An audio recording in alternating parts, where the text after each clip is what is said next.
someone like to make a motion to return the special board meeting and public hearing on the budget to public session? Mr. Lemay, is there a second? Ms. Leatherbarrow? All in favor? Opposed? Abstentions? Motion carried unanimously. I would like to call the regular board meeting to order. All board members are present. I would like to ask Mrs. Beeger, would you please lead us in reciting the pledge?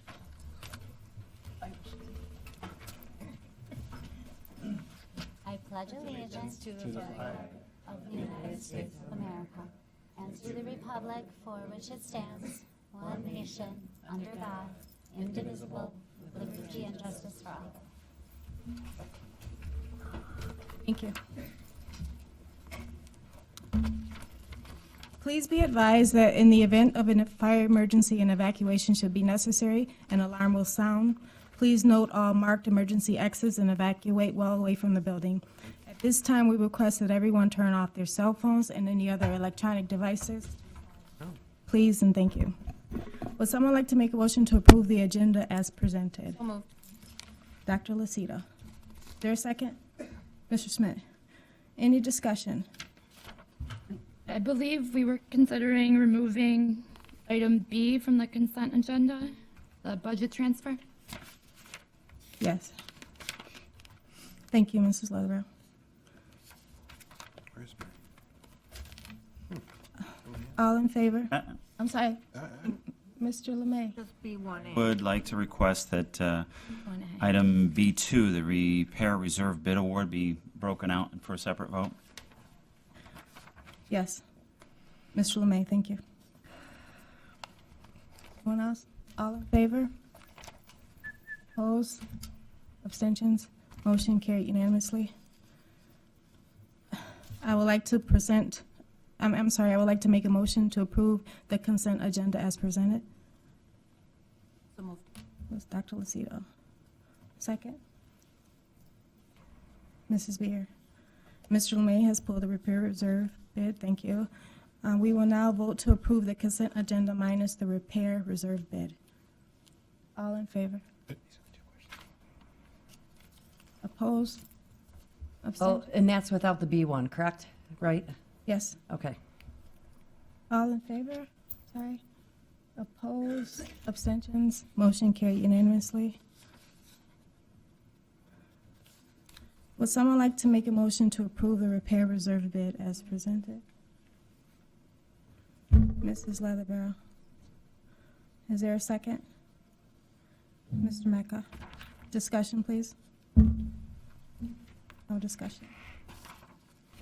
All in favor? Opposed? Abstention? Motion carried 8-0-1. Mr. Lemay has abstained. Would someone like to make a motion to approve the minutes of the regular board meeting held on April 4th? Mr. Lemay? Second. Mr. Schubert? Are there any corrections or additions to the minutes? None. All in favor? Opposed? Abstentions? Motion carried unanimously.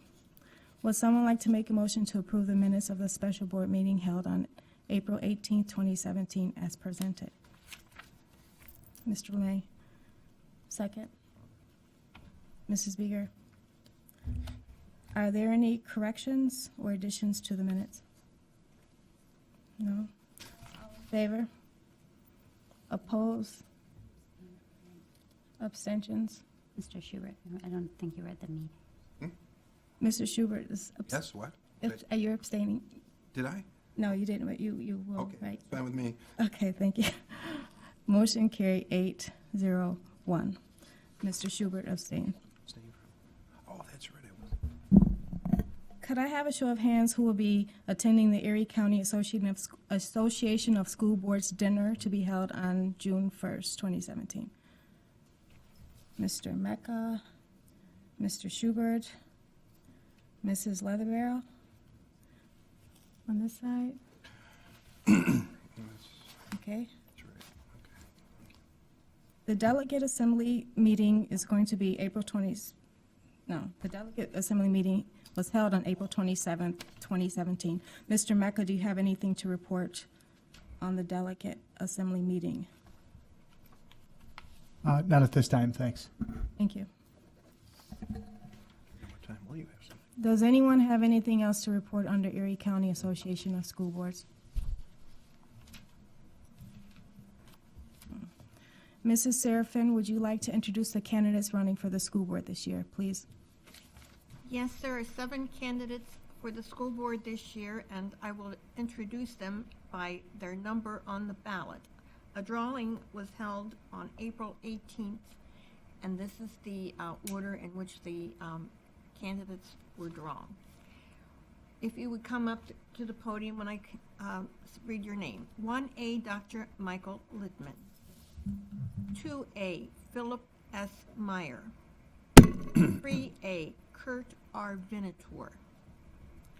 4A, Susan D. McClary.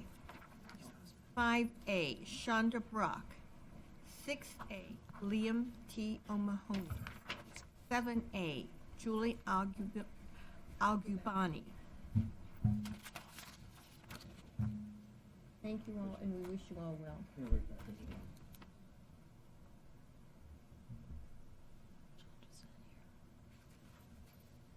Thank you.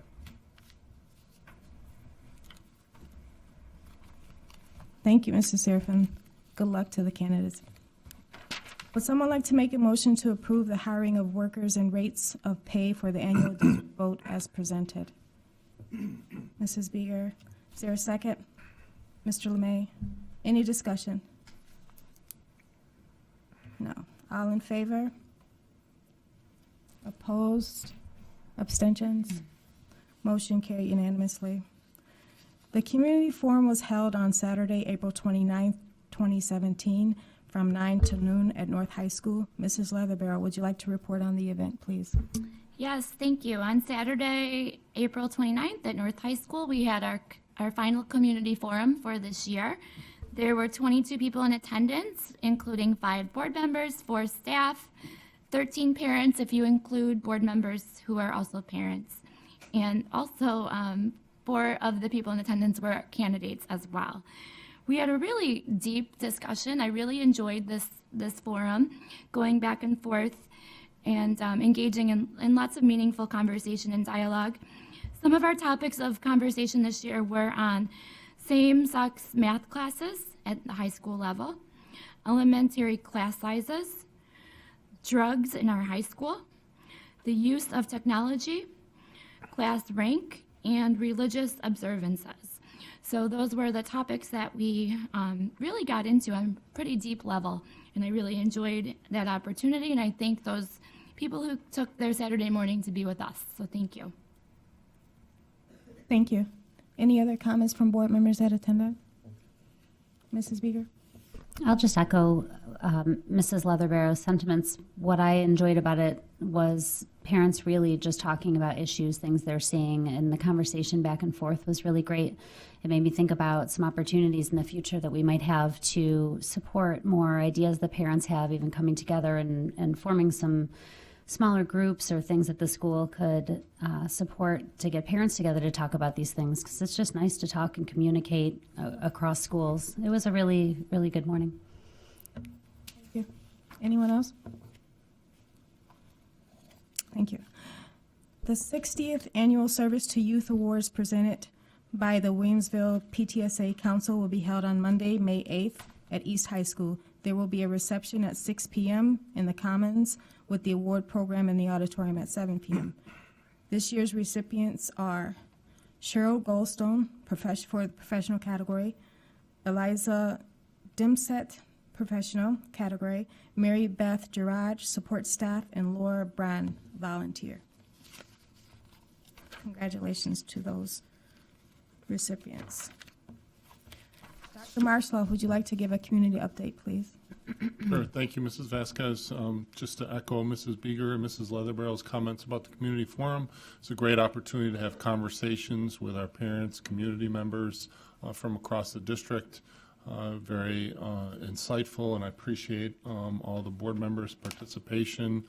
Thank you to Mrs. Serafin and Mrs. Coscianetti for attending as well, and also Tracy Mancini, who live tweeted the event. It was a nice way to communicate out what was going on with those folks that weren't able to be there. Also, in a few moments, we'll be having our budget presentation from this evening. Had an opportunity to share via WITS yesterday with all parents in the district our budget presentation and also our budget fast facts for this year, and to remind everyone to come and meet the candidates this evening, as well as to hopefully come and vote a couple of Tuesdays from now, and we look forward to everyone's participation in that. So that concludes this evening's community update, and I'll turn it over back over to you, Mrs. Vasquez. Thank you, Dr. Marsoff. Would someone like to move to take from the table the revised policy 5661, which is wellness, nutrition, and fitness? Mr. Lemay, is there a second? Mr. Schmidt, any discussion? Yes, Mrs. Leatherbarrow. Just some feedback from our community forum. There was a thank you for the recess portion of the wellness policy, and that was echoed at the Maple East PTA meeting that I attended this month as well. So lots of thank yous, lots of happy children and happy parents that their children are getting recess in the elementary grades. So just to make a comment that a couple of months ago it came up at a board meeting about expectations regarding recess, and thank you to Dr. Sierra and Dr. Balin and their teams that they worked with. That is now on our website as of about 48 hours ago. So that is now present there, so parents can see what's there and directs them to who to talk to if they have a question as well. So Great, thank you. Thank you. So all in favor of this policy? Yes. Any opposed? Abstentions? Motion carried unanimously. Would someone like to move the second reading and adoption of the revised policy 5661, wellness, nutrition, and fitness policy? Mr. Lemay, is there a second? Mrs. Beer, any discussion? All in favor? Opposed? Abstentions? Motion carried unanimously. Liaison. If any of you have any liaison or conference reports, please pass them down to Mrs. Serafin. Does anyone need any coverage for an upcoming meeting? No. Good, thank you. Dr. Marsoff, would you please like to give us a review of the 2017-18 proposed budget? thank you, Mrs. Vasquez. Myself and Mr. Matursky will be sharing information about our adopted budget, as we do every year at this particular meeting. And we'll start off with some facts about our school district. First of all, this year we have under 10,000 students for the first time due to a slowly declining enrollment, which I'll talk more about in a moment. We have 14 schools if you include our alternative education program, or AIM program, located on the North Campus, along with 6 elementary schools, 4 middle schools, and 3 high schools. Our 2016 graduation rate was 94%. Slightly less than 11% of students receive special education services. A little over 3% of our students are English language learners, and 16.4% of our students participate in our free and reduced meal program. What does this look like over the last 5 years in terms of trends? While we've seen a slow decline in enrollment of approximately 3%, at the same time, our free and reduced meal program participation is increased by 36.3%, and also our English language learners have increased by 58.5%. Part of that is from new students moving into our community, but another item that drives that upward is the changing regulations from New York State 2 years ago in relation to the services that are provided to English language learners. So all of our budget information is based on what's best for our district and focusing on our mission. It was developed back in 1995. Mission of the Williamsville Central School District, a community characterized by diversity, high expectations, and support for learning, is to empower all students to develop their unique potential and character, to assume responsibilities of citizenship and leadership, and to thrive in a challenging and rapidly changing global community through the commitment of our quality staff, working in partnership with students, parents, and community, and utilizing visionary programs in a nurturing environment of mutual respect and dignity. That is our focus as a school district, our mission, and it's supported by our beliefs that our highest priority is our students. That is number one in everything that we do. Another key belief that I often cite is that people achieve when effort and perseverance toward excellence are encouraged, supported, and celebrated. So, in other words, to celebrate people's efforts towards getting better and better. That comes in for students as well as our staff members and our everyone within our district, always striving to improve and get better and better in our support for children and their learning. Some of our budget development goals is to support our quality education program with a multi-year budget strategy. The last thing we want to do is to add programs or services to children and then take them away the following year because we can't support them from a multi-year budget standpoint. So we want to be very careful with that. In addition, we always aim to comply with all New York State tax cap requirements. At some point in time, we most likely will need to look at exceeding the tax cap, but that will not be this year. And also, we will prioritize instructional needs, aspiring to sustain the educational program for all students. What does our budget accomplish this year? It maintains the current level of academic and extracurricular programming. It includes nearly $1.4 million in salary expense reductions due to an early retirement incentive in which 40 teachers decided to retire from the Williamsville Central School District. And it adheres to the state tax cap of 2.67% of the tax levy, which will be talked about shortly in greater detail. Also accomplishes supporting our Link Crew and Web transition programs for our middle school and high school. Sources of Strength, an important program the board will learn more about in specific detail at our next board meeting, as well as our recess programs. It also funds a new summer school program for high school students with special needs, adds a full-time special education teacher for a new high school 15-to-1 class, and adds an additional assistant principal at North High School, replacing an assistant administrator who is retiring. All of this is accomplished through budget reallocations and a reduction in BOCES services.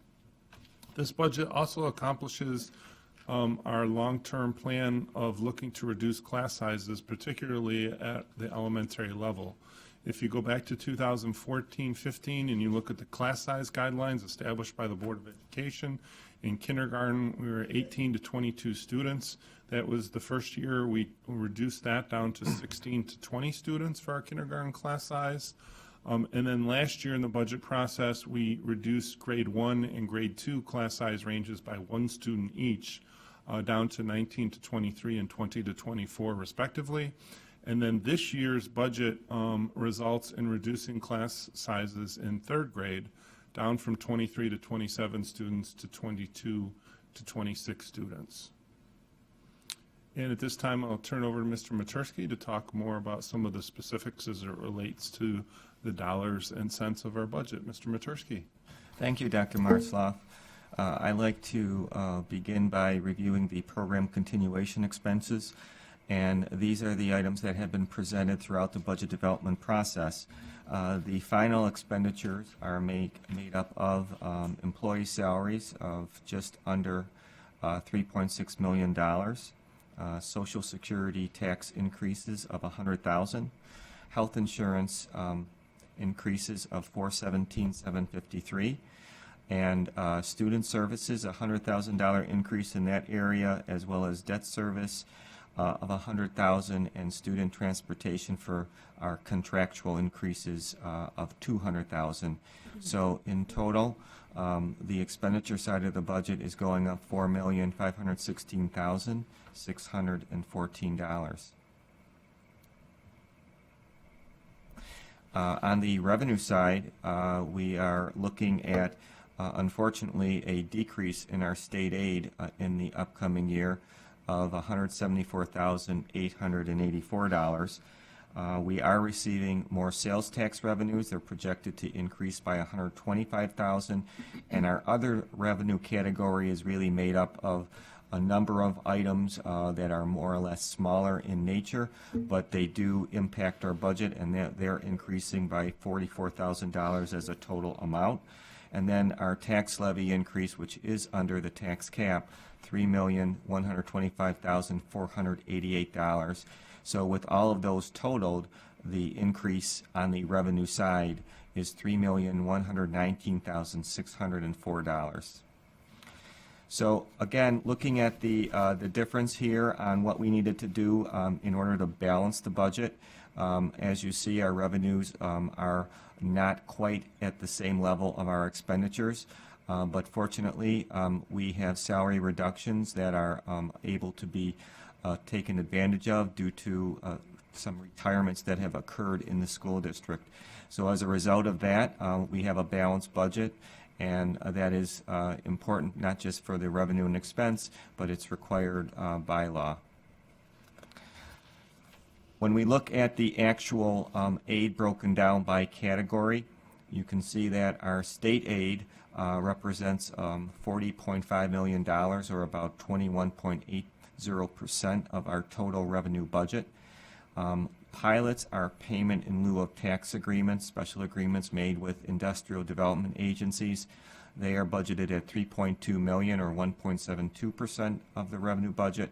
Sales tax at $10,875,000, 5.84%. Our property tax levy is the largest piece of the budget, $120,353,000, 64.67%. And then other revenue and appropriate fund balance and appropriated reserves result in the total budget of $186,135,210. So this, the graphical pie chart shows how this looks as a percentage. Again, this highlights the fact that property tax levy is the greatest amount of our budget. State aid is the second greatest amount, and the other amounts are much smaller and almost insignificant. On the expenditure side, this reviews again by major category. Our general support is the administration functions of the district, and that's a little bit over $20.5 million, or 11.02%. Instruction, our largest percent and dollar amount of the budget, is $107,844,701, or 57.94%. Transportation, a little under $9 million, 4.81%. And then other category is some small expenses in the census area. Benefits is the next largest amount of our budget, 20.15%. And then our debt is $11.3 million, a little over that, 6.07%. And again, the important item here is it's a balanced budget, same as the revenue side, $186,135,210. Again, graphically similar to some degree to the revenue side. Instruction is the largest amount of our budget, which is expected to be, and employee benefits is the next largest amount.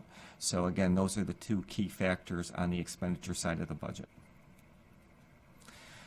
A look at our tax rate and levy changes over the past few years. And you can see the tendency that we have on the tax rate.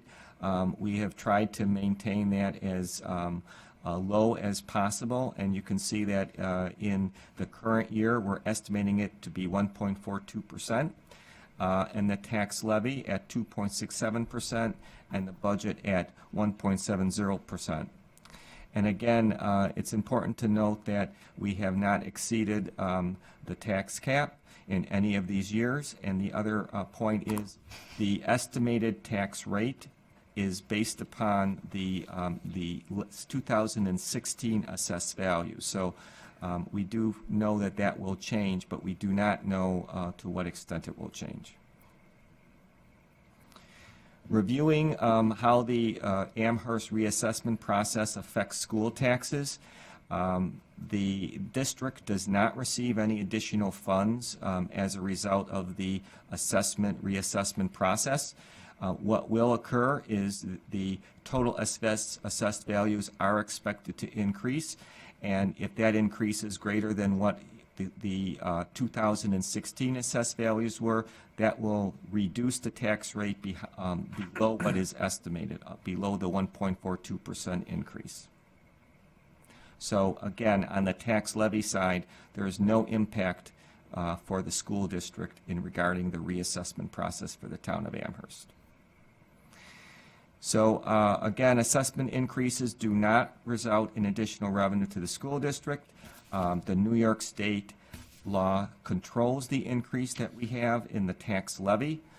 It is reported to the New York State Comptroller's Office as well as to the New York State Education Department, and that cannot change. For the 2017-18 tax cap, it is 2.67%, and the school district has no input into the town's reassessment program. So again, looking at the tax levy pie, the town of Amherst property reassessment program may change the size of the slice per an individual homeowner, but it does not change the total amount that the school district receives.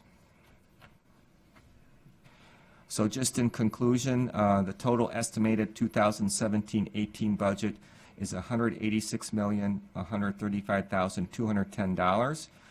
The estimated budget increase is 1.70%. The estimated tax levy increase is 2.67%, and that is within the New York State tax cap. And the estimated tax rate increase is 1.42%. If there is a contingent budget under state law, the school board may submit a budget to the community 2 times. If the proposed budget is defeated twice, the board must adopt a contingent budget, and that now requires a 0% tax levy increase. So under that situation, the Williamsville contingent budget for 17-18 would revert back to $183,015,606, and we would need to make required reductions of $3,119,604. So with that, as Dr. Martzloff mentioned, every vote counts. Please come out and vote on Tuesday, May 16th. The voting will begin at 7 a.m., conclude at 9. And there are certainly the proposed budget on the ballot as proposition number 1, as well as number 2 being the election of school board members, where you would be voting for 3.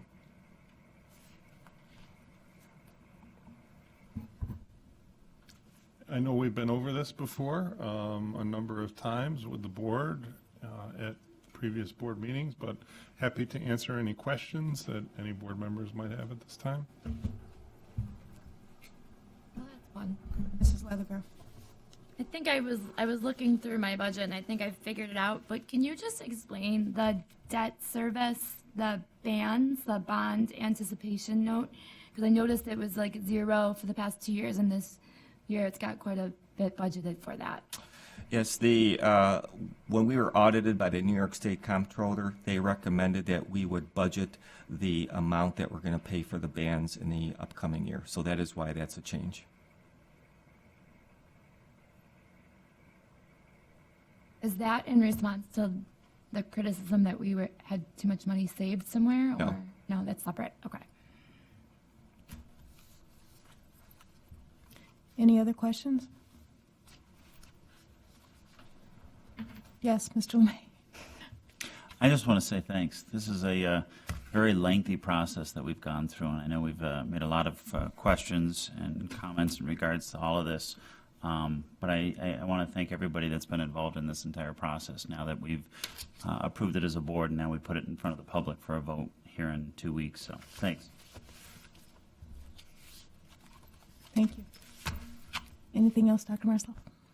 I just want to say thank you to a few people in particular. Number one, the assistant superintendents for all your hard work and input on the budget, and in particular, Mr. Matursky. Also Rita Wolf, our Director of Communications, who's done, once again, a fantastic job in putting together pamphlets and electronic communications on the budget. I appreciate all of her hard work with that, as well as Mrs. Radis, who's here, Mrs. Vowinkle, our graphic artist, who helps make things look nice and look good and presented to our community. So, and lastly, thank all of our principals, our community members that provided input into the budget process, and thank you to the Board of Education for your hard work and patience throughout the process. So hopefully we will have a good turnout in a couple of weeks on May 16th, and appreciate everyone's work so far. Thank you. Thank you, Mr. Matursky. Thank you, Dr. Marslov. Oh, I'm sorry. I'm sorry. Schmidt. Just one thing, I want to thank Ms. Serafin too, the district clerk. She puts a lot of work, especially at this time of year, into the election, getting it up and running and doing all the coordination. So Ms. Serafin is a huge reason for the success of our budget votes as well. So thank you. Thank you.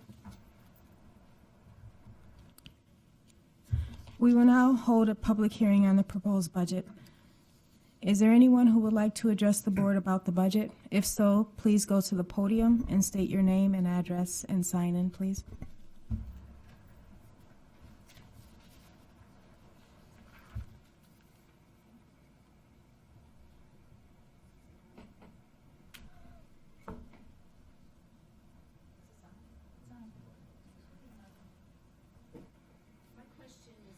Want to push it maybe down, and maybe that'll work. It's not on. It's not on at all? Bottom.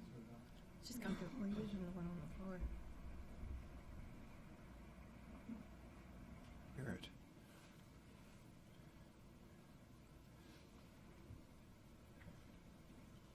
Come on, go fix it.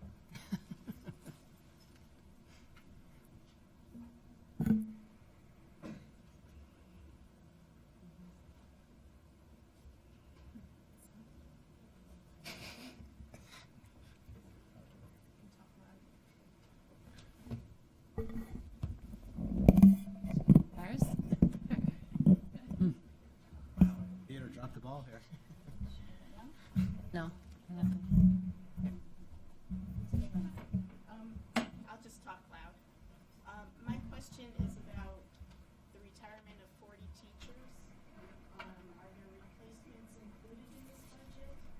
Will they be hired before the end of the year, at the beginning of the next year? I know a couple years ago, we had issues where we didn't have language teachers enough for the district at the beginning of the year. It took several months to get those people in place, so that's my question. Please state your name, please. Thank you. I did have questions about the things that you already answered, but that's my main question. Sign in. Did you sign in? Dr. Marslov? Sure, we're already in process of hiring additional teachers. Not all of the teachers that have retired are being replaced. That's one of the reasons we came to an agreement on an early retirement incentive, to be able to make staffing reductions and not have to lay people off and have people lose their job. That's always a secondary goal in any budget process, is to try to keep folks employed. At the same time, we are in the process of hiring new teachers in a variety of areas. We go through a very extensive teacher transfer process first, and then as part of that, we also begin the hiring process, which will continue into the summer. At the elementary level, we also monitor our class sizes very closely right up to the beginning of the school year, and consider making adjustments to staffing of elementary teachers very late in the summer. And this year, it could potentially even be right in the beginning of the school year. We want to make sure we have our class sizes, particularly at the primary level, that are within board guidelines wherever possible. So we will continue to strive to do that and monitor those class sizes very closely and make any potential staffing adjustments as necessary. Thank you, Dr. Marsloff. Would anyone else from the audience like to address the board? Yes, Dr. Littman.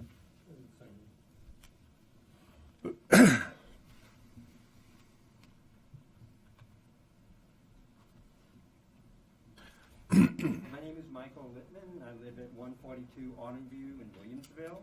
And having made and worked on 9 budgets, I commend the board and the administration on putting together a nicely balanced budget with all the challenges that you face.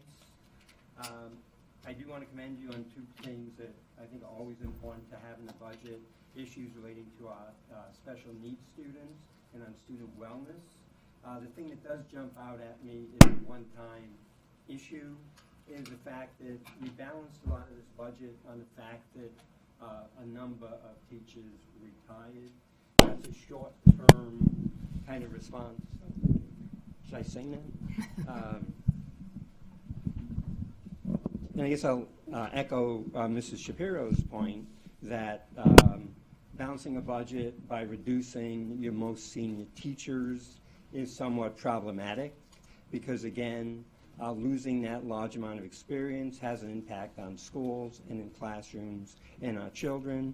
And I just know that challenges are going to be increasing in the future, and teacher retirement, it won't be one of the strategies you'll have as an option to use. Thank you, Dr. Littman. Any other comments? No? Thank you. Would someone like to make a motion to adjourn the special board meeting and public hearing for the budget? Yes, Mr. Mecca, is there a second? Mr. May, all in favor? Opposed? Abstentions? Motion carried unanimously. Thank you.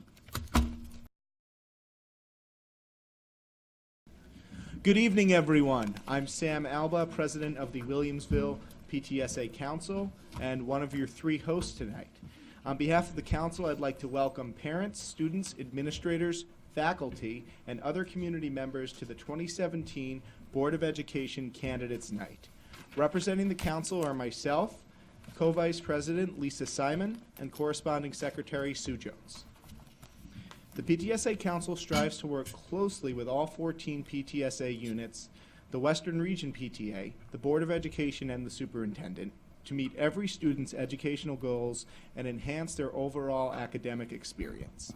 One of our many functions is to provide opportunities like this forum, where you can interact with candidates for the Board of Education to gather information essential to making an informed decision on Election Day.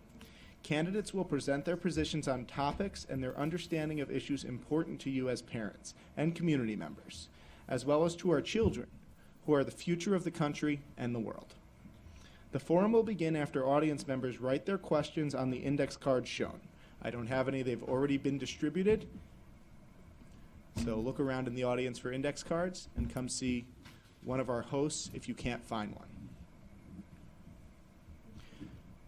Your cards will be collected and reviewed by Lisa Simon and Susan Jones, then forwarded to our moderator, Terry Parks. Ms. Parks is co-president and regional director coordinator of the League of Women Voters for Buffalo, Niagara, New York.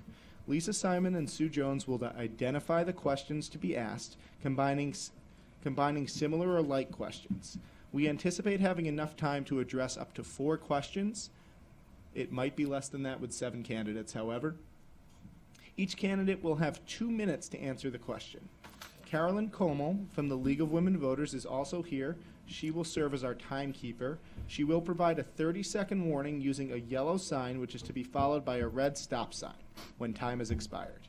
Candidates, please respect the stop sign and conclude your reply once it is finished. The order of the candidates will rotate as to who answers first and who replies last. We will begin with Dr. Michael Littman and end with Julie Albagani, then move from left to right.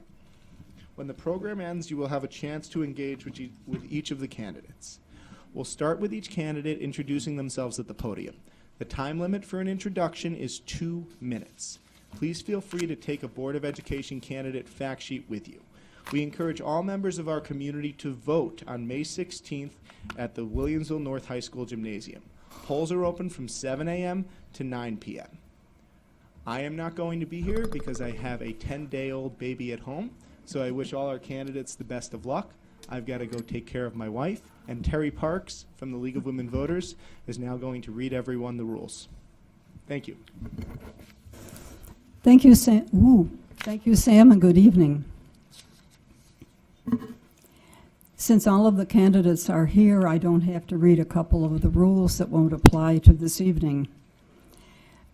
But I shall begin with presentations should be strictly confined to issues and not personalities. The order of opening statements has been determined by the order in which the candidate's name appears on the ballot. Closing statements will be done in reverse order of opening remarks. Election materials should not be permitted in this meeting room. A table outside of the room could be provided for this purpose. And you know that our timekeeper is Carolyn Comel. And with that, as soon as we are ready to begin with opening statements. And Dr. Littman, you are the first person. And yes, you may go to the mic, or you may make your statements at the table, whichever you choose. Well, I'm already here. So You're there.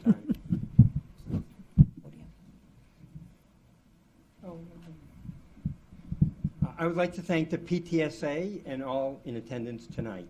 As a two-term president of the Board of Education, a proud parent of 2 North graduates, a former PTSA president at High Middle, and a 40-year student-focused business educator, I have a strong supportive interest in continuing high-quality, cost-effective educational system. I am running as an independently financed candidate standing for student achievement, teacher support, and taxpayer concerns.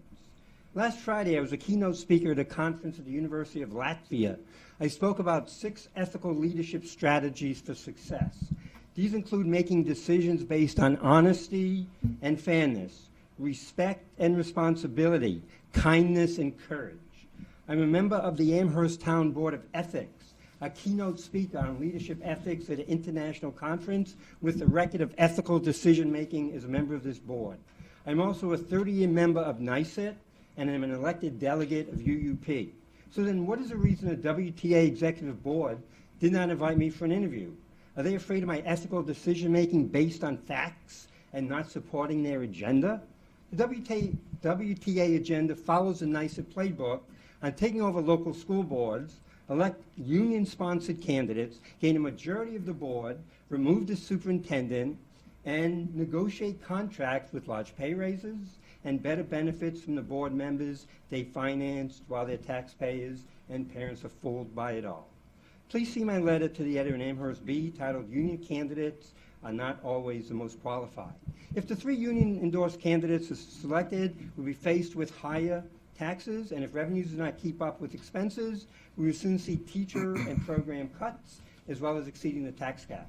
According to Business First in 2016, Williamsville teachers already have the highest paid salary, with the starting salary being,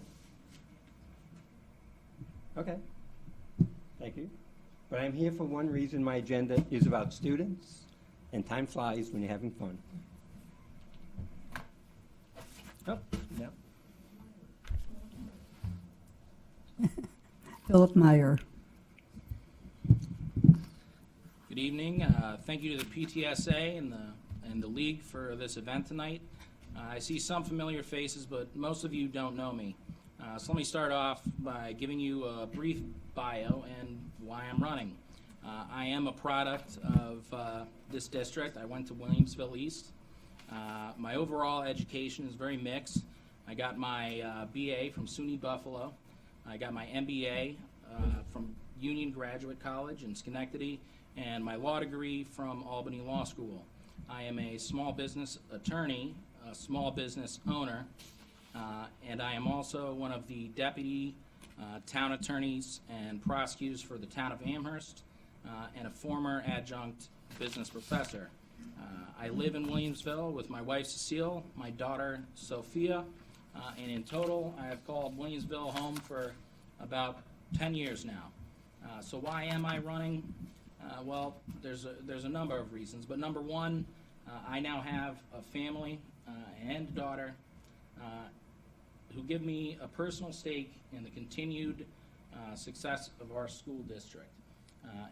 And I want to be able to ensure that we provide all children with the same high-quality education that I had when I went here. Second, and this is more with current events, in particular Betsy DeVos and this move towards the privatization of the public education system. I truly believe that anybody can make a difference, and the way to do that is by engaging in your local community. That's what I'm doing here tonight, and I hope to get to know all of you and to earn your vote. Thank you.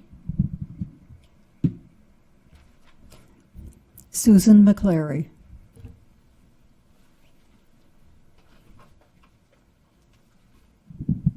Also, hello to everyone, and I echo what's been said about a sincere thank you for providing this forum. I love school. I love everything about school.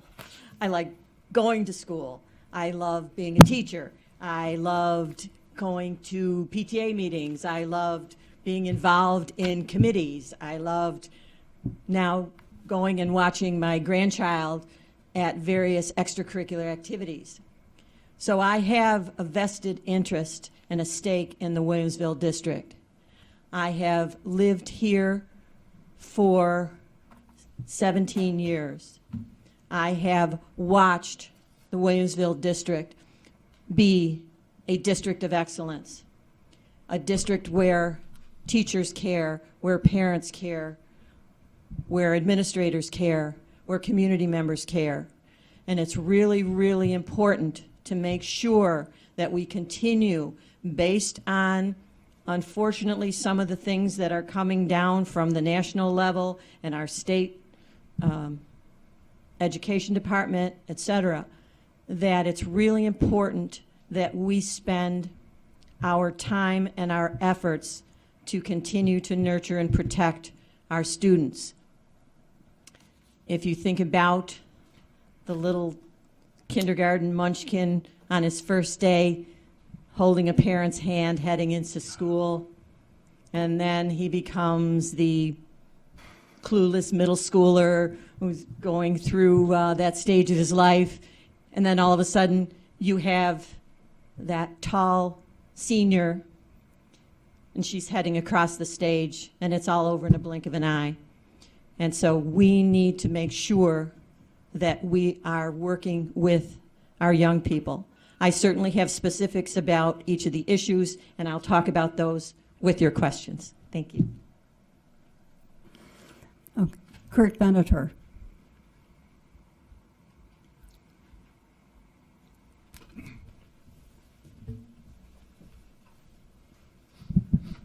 Good evening. First, I would like to thank all of you for coming out and showing your support and enthusiasm for our district. My name is Dr. Kurt Benatar. I'm the Chief Veterinary Officer for Purina, the pet food company here in the United States. I'm a proud graduate of the Williamsville School District, having attended Maple East, Heim Middle, and Williamsville East High School. I'm running for the board because I would like to see us continue the strong legacy of the district, and I'd like to make sure we continue to graduate students that are thoughtful, productive, and empathetic members of society. I believe I'm a strong candidate for the board because I am both an educator and a businessman. I have a proven track record of success in the areas of leadership, fiscal responsibility, and education. I also think I'm a unique candidate because I have a pulse, a very close pulse on what's going on in our district with 3 boys currently enrolled in our schools, first grader at Maple East, a 5th grader at Transit Middle, and a freshman at Williamsville East High School. I'm focusing my campaign on 3 issues. The first is transparent decision-making. When I talk to parents, community members, and teachers in our district, the resounding information and energy is around making sure they have a meaningful voice in district decisions and making sure that these decisions are made with transparency and in a collaborative nature. The second issue I'm pushing forth is the elimination of drugs and bullying in our middle schools and our high schools.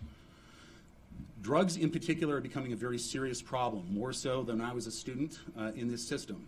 And we need to address those issues through stronger character enrichment, stronger enforcement policies, and more community activities and engagement.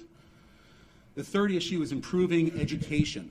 I know we made great strides in reducing class size, but 24 students in my first graders class at Maple East today is too high, and we can do better. Secondly, social studies and science should be taught every day, not every other day.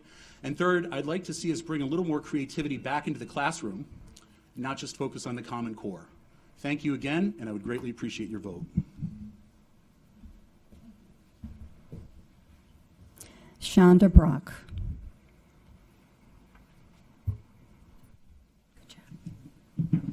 Hello. Good evening, everyone. My name is Shonda Brock, and I'm candidate 5A. As you see my husband taking pictures, my husband is Carlton Brock, and we've lived here in Williamsville since 2001. We have 4 children. 2 of them have already gone through the system here in the district and have also graduated from UB. And I currently have 2 still here in the district, a 7th grader at Transit Middle and a 4th grader about to graduate. He's now at Maple East Elementary. As you all know, this is my 2nd term. I will tell you it was a hard decision to run again. I shouldn't say my 2nd term, my 2nd time running. And it was a hard decision to come and run again. But due to the politics that are surrounding the board and then the issue that my friends have already spoken on, I have decided to run. My background, I served in the United States Army, and I've also spent the last 18 years in medical device sales. And between the 2 occupations, I've seen it constantly where we get caught up in the daily task and we forget the true mission of what we're here to do. And so again, that brought me back to decision making as an officer in the United States Army, as well as my daughter, overhearing many conversations, of me going back and forth, asked me to go ahead and participate. With this, I will not mudsling. I am who I am. I will not say a foul word about any teacher in this district because I am extremely happy with the product I have received in all 4 of my children. I am a parent who is interested in serving the Williamsville Board of Education. I would like to be a part of the problem-solving issues that we have. And I also like to tell the board, as well as the community, I will stay focused on the real mission. And the real mission is not about who's on the ballot or the order or who is supporting the members that are on the ballot. The real mission happens to deal with our children, our future leaders, and making them the best that they can possibly be, because they're getting ready to go into a world where they will be competing internationally. Thank you very much, Chandra. And Thank you. It is time for our next candidate, and that is Liam O. Mahoney.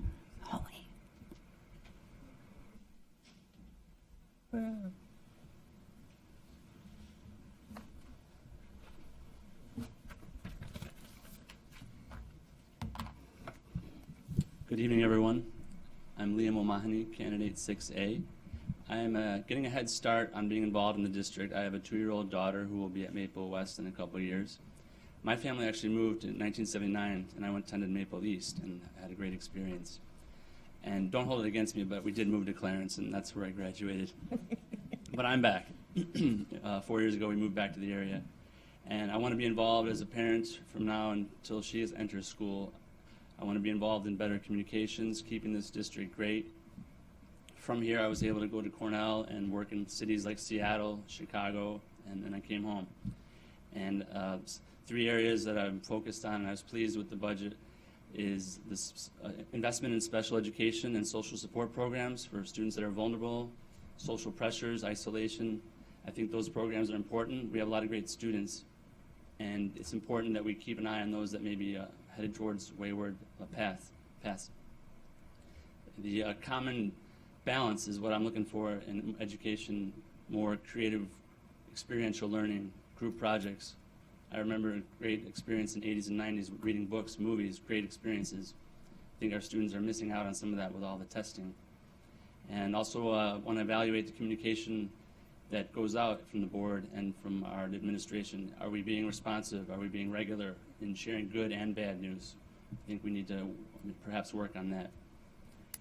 And also, my background in marketing and public relations, I bring a fresh voice to the area. I've seen a lot of things in other schools and other cities, and I want to contribute all of my resources and thinking to this district, and I look forward to the rest of the evening. Thank you. Thank you.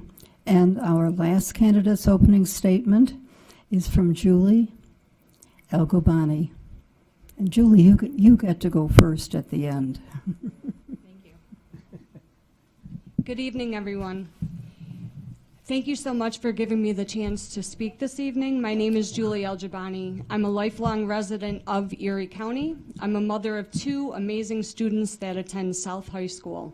Over the past 10 years plus, I've worked in the community providing advocacy and service with people from everywhere. I'm an expert at putting the community first and pushing back and leaning in when it is necessary. From the time that I've entered this district, I've noticed all the resources and opportunities that are available for the students and families in this district. Many families move into the district because of the reputation that the educational success of the district has created. As a mother of a special needs kiddo, I know firsthand how essential those things are for a student, family, and a community to be successful. As a community activist, I know how important it is that we recognize the importance of the voice of the community, the students, families, and educators, so that we can continue with the long legacy of success. As a board member, I look forward to working to ensure that every student has access to these resources, that we encourage additional enrichment programs throughout the district to further strengthen the foundation of the reputation so it applies across the district to all students. I will be working to ensure that transparency, accountability, and fairness is applied in every aspect of the district's actions. We will work to address any uneven progress throughout, provide educators with the support that they need, continue to work with our budget by opposing any charter and voucher programs, and by going back to supporting common sense teaching instead of state standardized testing. Thank you.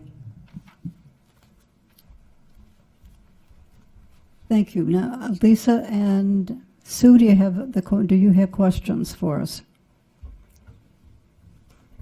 And for answering the questions, it probably works best if everyone answers the questions from your seat, and you may proceed from one person to the next. We'll begin with Michael Littman when we have the question. I'll be happy to restate questions at any time.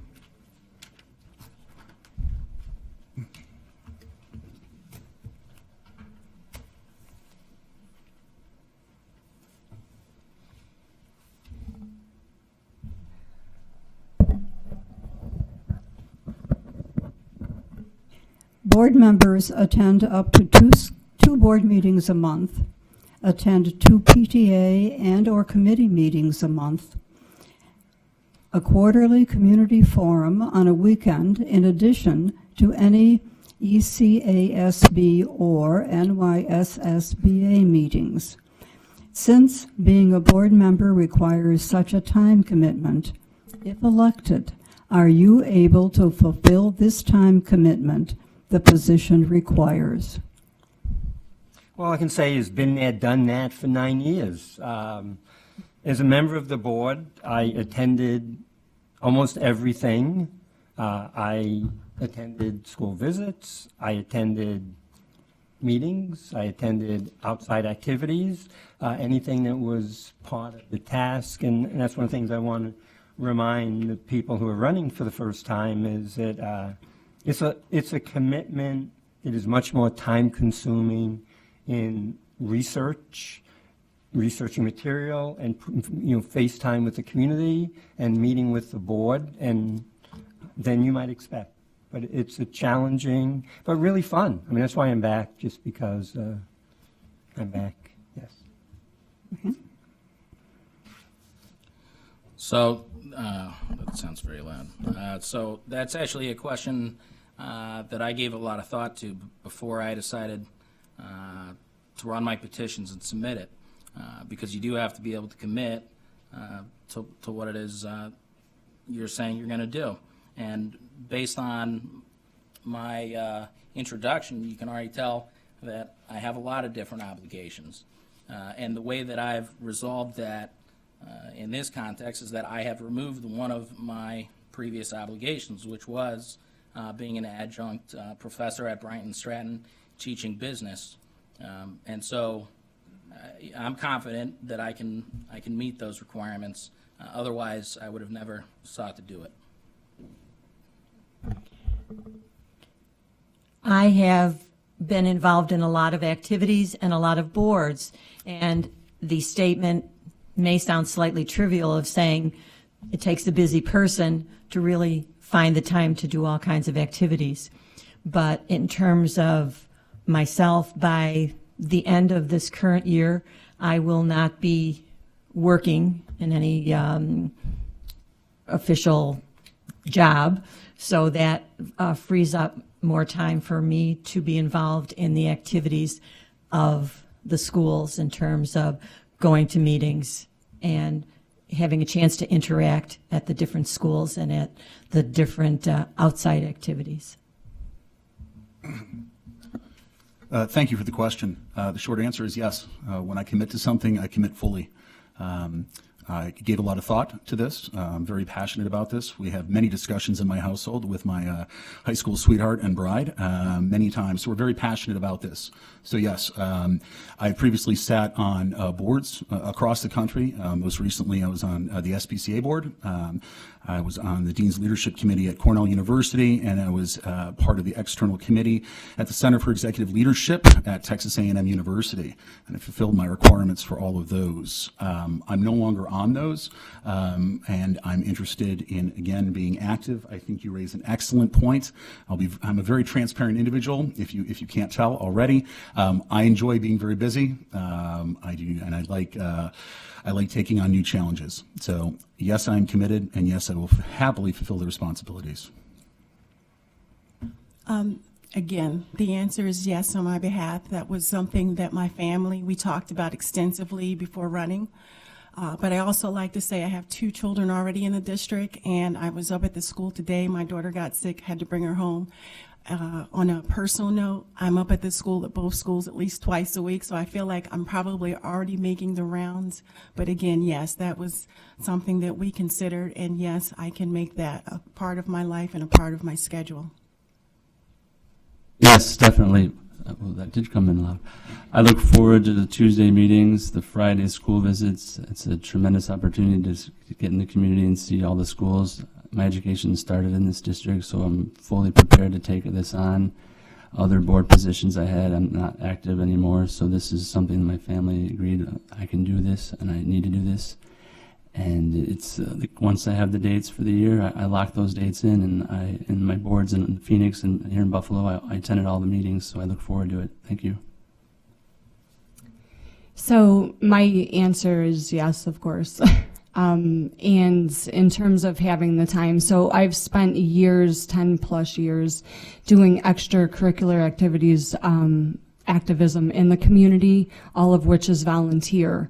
So on top of working full-time and being a mother and a wife, I have pertained to all these other activities as well. So having the time to focus in on the school district and the students and the community right here at home is really essential to me, and that's exactly what I'm looking to do.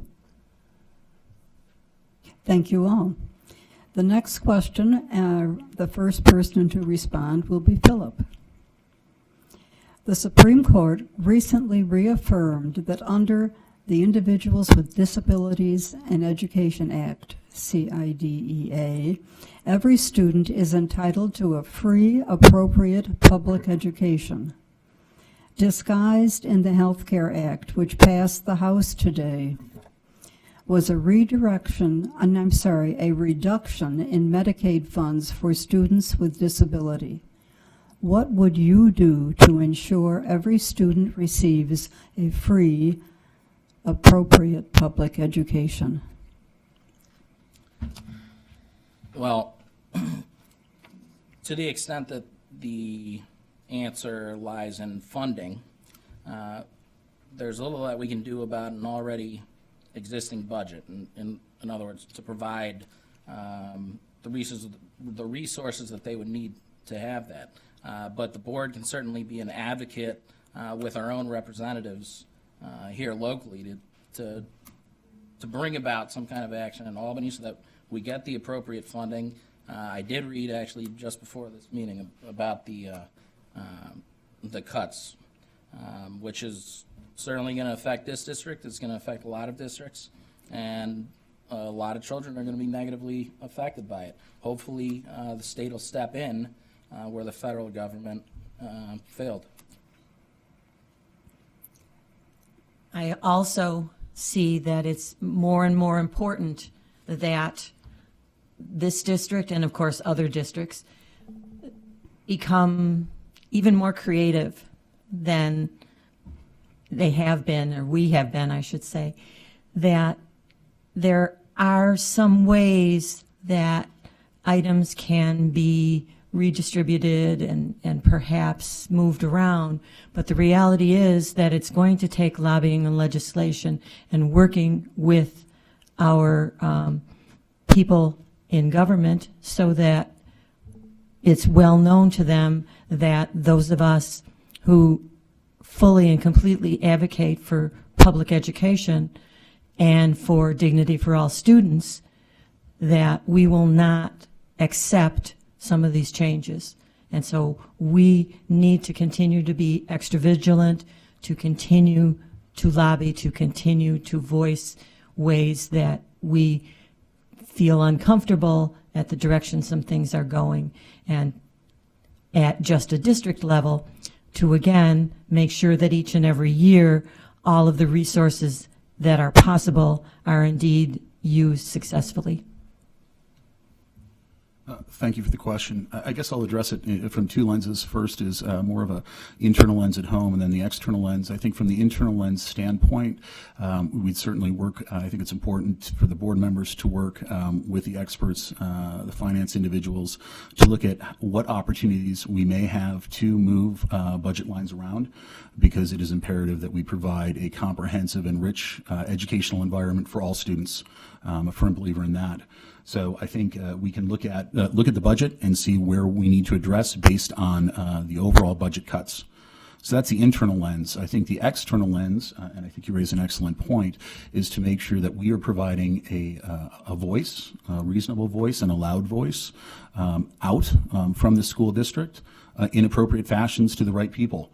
This actually kind of warms my heart. I was just down in the capital of Albany, meeting with senators earlier this week, and last week I was on the Hill meeting with senators and congressmen. So I know firsthand how crazy our current government system might be, especially from the budget standpoint. And I think it's fair to say they reflected that as well. So I think we need to make sure that we are doing the right things to represent how this decision is impacting our school district, a leading school district, not only in New York State, but also the nation. And work collaboratively to have that voice heard. Thank you. Good evening, everyone. Isn't that the thing? We're all asked to do more with less. So the expectation is what we always are constantly having to deal with. I believe when we talk about a budget cut and then we've already put a budget for, there's a timeline. So at least we have time to execute the budget that we have before these cuts come down. And I think just like the others have mentioned already, once those budgets or cuts hit us, to already look at the budget that we have and see where we can move things around. And also take a look at where we're currently using those monies for the children that are in need now. The other thing I think is important as well is to get a voice out to the community, because the parents that will be affected and should be made known, and so their voices can be heard, and maybe a pushback can be done up through the state. Then again, we'll hit the national. Thank you. I would agree with a lot of the things that have been said. I think a subcommittee to optimize some of the special education funding would be key. Working with partners or consultants to address contingency plans. I think aligning with other districts with narratives to communicate up to the state, as has been alluded to. I think there's power in storytelling or capturing what would be missing and what's gone well with the funding. So I think that those kind of stories and to leverage that with other districts and work up to the state to try to address that shortfall. Thank you. In regards to the cuts, so, you know, with everything that's going on currently, we're all fully aware of possible cuts that could come down and have been coming down. So in terms of, you know, the cuts happening, it isn't a brand new thing. You know, I have to echo again a lot of what the others have said in terms of lobbying, in terms of contacting your legislature, in terms of being involved, not just from a board level, but also from a community level, from a parent level. So if you know a neighbor that has a child that is going through these services and needs additional support, maybe step up and assist. You can also, you know, thinking outside of the box, looking around locally in the community to other groups and companies that are right here at home that could possibly assist and supplement some of the dollars that have been lost. Me. When I started my high school teaching and coaching career in Georgia, the first year in the high school where I worked, one of 8 high schools in the district, they brought back all of the special needs students from the Georgia School for the Deaf and the Georgia School for the Blind, and I had a number of those students. And one of the things I learned then is you have to work with students and families to meet the needs of those children, and the funding that comes from whatever location is always going to be an issue, because we know funding categories from the state and the federal government change based on a number of things. But I've always been an advocate for special needs students and remind us that we're all responsible for our students, especially those students who receive special education services. We have some outstanding special needs teachers in our district and administrators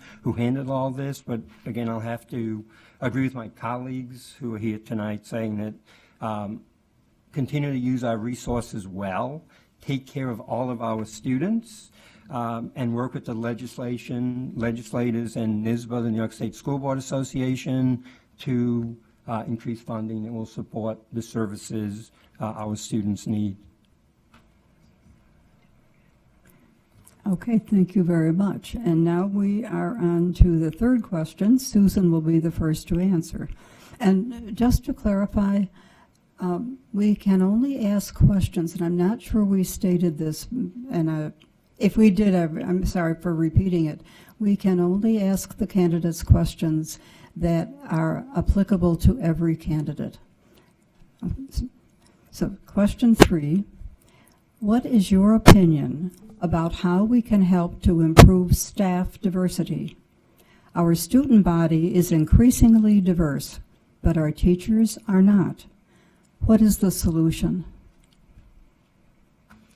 I think the solution is to continue to visit other districts, to visit college campuses, to promote Williamsville as a wonderful place to be a teacher, and get as many individuals as possible to come and apply, and then to have a committee of people who are making the decisions on teacher hiring, make sure that every single member of that committee has been well-trained in diversity and understands the issues that are foremost to all of our students, whether they're in kindergarten, again, or all through school. And so there are opportunities to make sure that everyone is well qualified in terms of his or her background, and that the committee who is selecting those individuals is also well qualified in terms of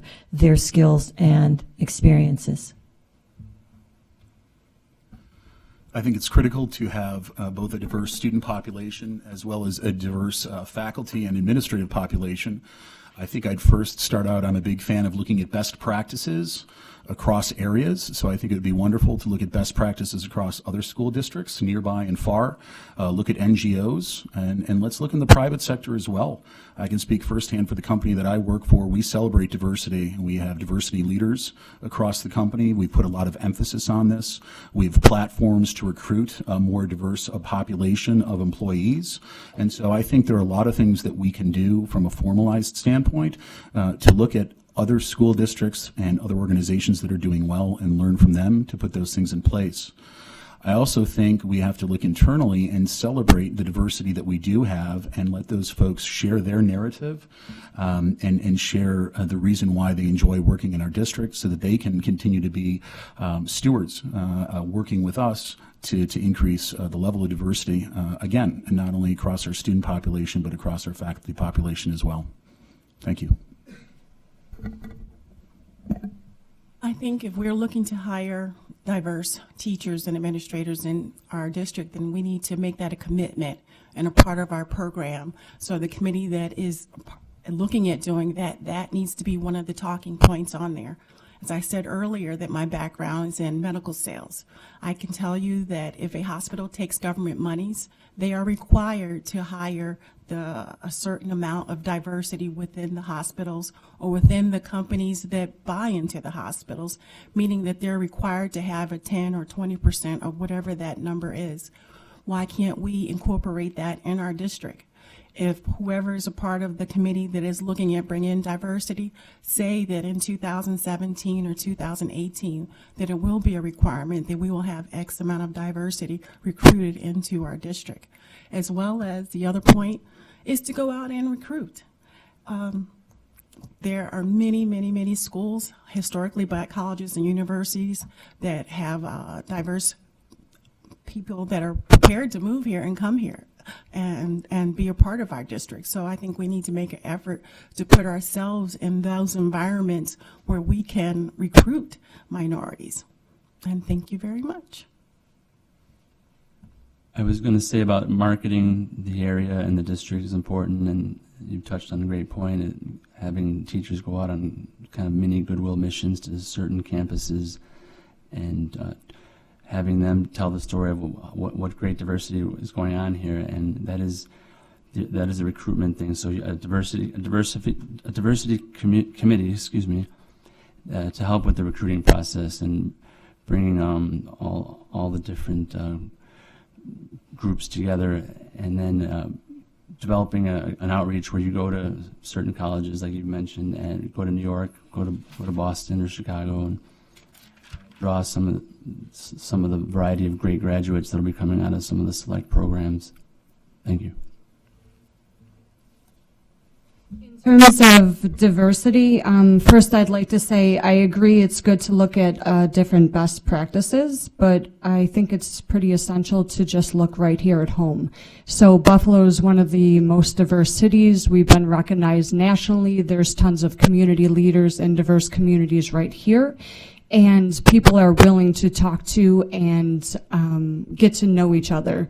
So if we're going to incorporate diversity further into a district, you should start by talking to the people in the district, as well as others that are outside of the district, and that population continues to increase as far as the English language learners, as we've discussed earlier with the budget. And I also want to say, you know, with all the work that I've done collaboratively with the interfaith community, it's a very, very possible thing to do, to work with groups across the board, not necessarily, you know, targeting one versus another, but looking across the board to make sure that all of the groups are recognized and the information about all are expressed so that students have a complete exposure to what the rest of the world is looking like instead of only seeing specific things. We are an attractive district to work in and serve on the Board of Education. But when I first started with the district, I noticed there was a lack of diversity. And up to a few years ago, the human resource function recruitment process was very narrow in focus. So that meant you had a narrow pool of people. From that pool, Those candidates are screened through, and then they go to the local school for interview by teachers and administrators, and they select the candidates. But I agree with the people here that isn't any human resource function. I hire people in my position at Buffalo State. My last 2 hires in my department were minorities. The thing that we need to do is to have a bigger pool of people. We need to do more in recruiting and going to the media of various areas and expanding our search, because again, as the population of our district increases in diversity, we really need to focus on hiring more faculty who come from a variety of backgrounds. It's best for our students, it's best for the community, and it's what makes us all strong. But I would echo a lot of what's been said, but I think it boils down to a few very simple things. One, promoting diversity within the districts you already have so that people know diversity is welcomed here. 2, seeking out diversity proactively. And 3, making it a formal goal that you measure and you track to make sure that you're pursuing that goal. Okay, thank you. And now we're on to question 4, and Kurt Venator will be the first person to respond. Based on all of the information that was shared and learned considering the holiday Columbus Day, yes or no, would you have voted to rename the Columbus Day holiday on the school calendar to Indigenous Peoples Day? All right. I told you earlier I was a transparent individual, so I'd love to give you my rationale behind it first, but if it has to be a yes or a no, I would say no. And that's not because I'm not about diversity and celebrating days that have meaning and I think ideas and thought and passion behind them. I did not hear or understand a policy framework behind that decision, and I think that's very important. When I talk to parents, teachers, and community members here in Williamsville, part of the reason why I often hear that their voice is perhaps not meaningful or they're not being heard is that they do not understand the decision tree, the due diligence that's going on behind the scenes when decisions are made. I fully respect, and when I look to make decisions, I'm a very fact-based individual. In veterinary medicine, we call it evidence-based medicine. Point A leads to point B. I also try to make decisions based on ideology and not emotion. So in order for me to make a very informed decision about this, I'd have to know both the pros and the cons, and I'd also want to know that moving forward, if we felt there was a group that needed a day to celebrate and was not being recognized appropriately, I'd want to know what is the policy moving forward for creation of a new day. Because I did not have that information, I don't think I could vote for it. Thank you. Wow. I remember that day. I came, I believe, the night of the vote, and it was a very passionate night that night. And I will say what I said that night. I felt that that question was too big for the board to take in. That, just as my friend said next to me, that question needs to be posed to the community. I really feel strongly that that question should have hit the ballot, and so the community could have a time to respond and vote, and then we can hear the answer. That answer had too much passion for it to be left up to the board members from what I saw that evening. On a personal note, if I had to vote, just my independent vote, because I would be one of the ones from the community, I would have voted for yes, for it being an Indigenous Day. I was a part of the conversations and hearing what was going on that evening, but again, I would have been one vote out of the community, but I do feel strongly that that should have been taken to the community and that should have appeared on our ballot for our community to vote on. Thank you. I received the question from a resident via email, and what I shared with him was I admired the effort, and I think it can go a long way towards inclusive discussion in the community, but my alternative proposal would have been a program at that week for the community as well as in school, and maybe that exists, I'm not sure, but the idea of having some themed either workshops or maybe there's a class discussion and there's also an evening program that complements it for the community at large. That was what I responded to him. I think that might have been, or maybe that can still happen, that may be a more constructive approach rather than actually naming a holiday. So that was my alternative. I would have said no, but can we do a program around the themes? Thank you. I have to echo what Chandra had just mentioned. So my thought behind it is that, yes, this is a question that the community should have answered. It's not something that the board should have. And I feel that way because each individual's opinions or beliefs are different, and that needs to be recognized. I also believe that, within the position of the board, you're representing an entire district. So your personal beliefs need to be set aside in making decisions like this. So in order to make sure that that takes place, that decision needs to be handed back to the community. Well, for 11 years of my life, I lived in Columbus, Ohio, and Columbus, Georgia. I would have to go back on my resume and change all that, I would assume, if the day was changed. But, the Board of Education's responsibility is based on policy, student achievement, and putting together a budget acceptable to the community. So I would have said, no, this is not my purvey of job responsibility. I understand both sides, and Dr. Motzloff and the Inter-High Council had a presentation one night when I was at the board meeting, and they discussed both sides of the issue, and I think that's outstanding for our students to be in a dialogue and a debate about any issue, so I thought that was commendable to the Inter-High Council and Dr. Motzloff. The reality is we need to make sure people have a balanced view of any situation. Many times we idolize certain people for what they did, but there is a reality, and we need to make sure our young people understand the realities of what went on at various times, and those times may have been different than what we would act and find acceptable today. And I know we also have an Indigenous Person Day on the calendar, but again, I would not, as a board member, want to rename federal holidays.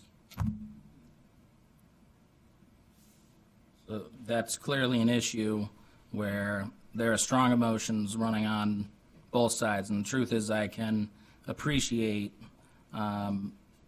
both perspectives on it. And but at the end of the day, I don't think that's the role of the board to dictate what we're going to call it. If the community wants to take a vote, I think it should rest in their hands. I would echo what I've heard from the other people here in that it's not a policy decision, that the issue is certainly an important one, and it did create a dialogue, and sometimes the dialogue produces a result that people like, and sometimes it's a dialogue that people don't care for the decision that's made. But that's one of the good things about being involved in a decision-making process, is you have the opportunity to hear different sides and make a decision. Because probably I need to state that many, many, many, many decisions that are made are difficult for our board members. They make difficult decisions all the time. And so this was probably in the category of that topic, that board members had to decide on their, not exactly on their own, but they did not really have a community forum to be able to look back upon and say, okay, X number of people felt this way, X number of people felt a different way, therefore it is my responsibility as a board member to look at it that way. So I think because it wasn't a policy issue, I would have left it as it is, because there is, as was already stated, there is an Indigenous Peoples Day. Okay, thank you. And now on to question 5. And Shonda will be the first to respond. The community supports academic and athletics, especially with the new athletic facilities. What will you do to ensure that the operations of the new athletic facilities do not unduly intrude into the sanity of the surrounding neighborhoods? Or was it, okay, I'm looking at, you know what, even as a teacher, sometimes it's hard to read other people's writing. Yeah? It's sanity. Okay, it is sanity. Okay, we agree. I'll ask the question again. What will you do to ensure that the operations of the new athletic facilities do not unduly intrude into the sanity of the surrounding neighborhoods that can be impacted by new athletic facility operations? I think someone meant for me to have that one first. And the reason I say that is my daughter plays soccer. She's 12, and I like to say that I almost feel like she's a professional athlete already at the age of 12. Based on the time of the year she is at practice or at a game at least 5 days out of 7, and sometimes 7 out of 7. And her little brother, who's right behind her, plays sports all year round. Football being his number one, then we go right into basketball and into baseball, and then we start again. So I am familiar with being out on the fields, and I understand the question as far as sanity, because sometimes the games do get a little loud, sometimes situations do occur out there on the field. If it is brought to the board's attention that there are issues of that, then I would say that if it's within our realm of handling this is to lay down certain rules and regulations as far as when the games will be conducted, as well as being able to have law enforcement there in place, so in case things do get out of hand, they will be there, as well as directing traffic, because sometimes that is the bigger pressing issue to neighboring communities, is the traffic that is involved around those sports, because you have a visiting team, as well as you all know, because you live in this district, we show up as parents to support our children, so you have local cars there as well against the neighborhood. So I would say if there is an issue and there is a complaint, that we would go ahead and put forth rules and regulations to try to help navigate the traffic that is around the sporting event. Thank you. I would encourage a lighting and noise policy in evening, especially on weeknights. I don't know of all the details of if that's going on right now, but certainly for that neighboring residents, that can be an inconvenience, and whether it's just the cheering or heaven forbid there's profanity, but I think there would be a staff member out there and maybe volunteers as well, and perhaps the lights are off at 9 on a weeknight if there's a late game that late. I worked in pro sports, so the games ended at 10:30, so I don't know if 9 is already, if the games are already done. So I think, and also maybe the staff can monitor the level of noise, and also the good-natured cheering, so to speak, and just regulate that. And I think maybe on the weekends, maybe it's a little later, but you need to curtail that as you have those issues with parks as well. Thank you. I think with every community, it's going to be a little bit different, because some communities I feel like are more involved in the sports right there at home if they live by the high school, if they live by an elementary school, and other communities are not. I think one of the first things that should be done is ensuring that the surrounding areas are aware of what games or practices could be taking place during which months. So when they do hear the noise, they recognize what exactly it is and what it has to do with. I do also agree with having some sort of ground rules, but I think it should be a decision-making process that includes the community members, since they do know what they need where they live.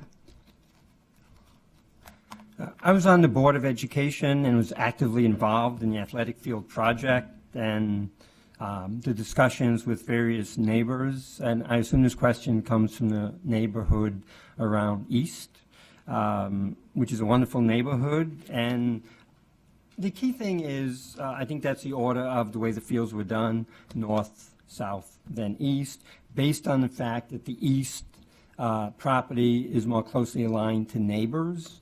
So by working with Dr. Motzloff and those neighbors, I believe they push that back a little bit so they have a little more, what we might call quiet time. But I guess the key thing is involving the neighbors and understanding when activities will be held. Make sure that there are policies established so that the times and the days, as one of the parents said, is there going to, since we have these fields, and you're going to have outside people using them, is this going to be 24/7 people on the fields like the hockey rink or some other places? And the district's response was no, that there would be a set time to do that. So, you would have to really understand that the school district always has to be considerate of its neighbors. And I believe our school district, when they planned out the fields, has taken that into account. But I've been away for a little while, so that question coming back our way may mean that something's not resolved yet. Well, it all depends on what specifically is causing the loss of sanity. But the neighbors that are complaining would certainly know. So I would put an open invite out to them to come to the board and play a role in informing us on what the issue is and how they think it can be fixed, and then keeping staff that's already on site in the loop so that they can potentially address it as it arises. I have certainly been very involved in athletics, both myself having been a coach and the fact of, I think I stated earlier, my grandchild has always been involved with the athletics in this area. And so I'm very used to going to games and matches and meets and watching people cheering and being excited and being involved. And I have to look at the other side and understand that if you happen to live next door to the lights over the edge of a field, it might become annoying. And so first, of course, the most ideal thing is to turn those people into the most rabid, Spartan fans or